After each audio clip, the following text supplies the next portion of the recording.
Alrighty, today let's understand three most important things when it comes to data engineering.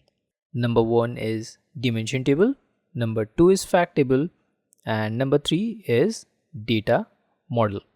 So let's begin one by one. So here we go. What is dimension table? So think dimension table like a library catalog where it contains details about books, titles, authors, genres, and publication years. Like how we arrange in library, the same authors will be arranged in same similar way, followed by let's say ascending or descending order with the year of publication years, whatever book the author has published. So these details we know don't change often but help categorize and organize information. That what is the basic definition of dimension table.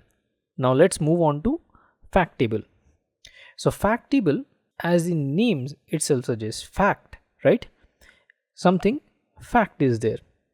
So imagine fact table as a sales receipt which contains listing of different items purchased, their prices and quantities. If you look, that is the count, right? So a fact table stores such transactions and links them to a dimension table like product details or customer information. So I hope you got the concept of fact table in a simple way. Basically it contains if you can remember, like the numerical count, right? Let's go on to the last concept, that is data model.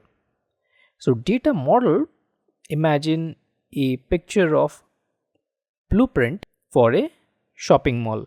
So it lays out how stores are connected, where is the entrance, and how customers navigate, like how they move from one place to another in the mall, right? Right. If one wants to eat burger, the customer would go from here to here, right? Similarly, the valet parking, one needs to park the car, one needs to go here. So similar kind of thing. Similarly, a data model defines how different pieces of information relate to each other in a database. I hope you got the concept. So let's try out all these three concepts, that is dimension table, fact table and data model, in Microsoft Fabric now.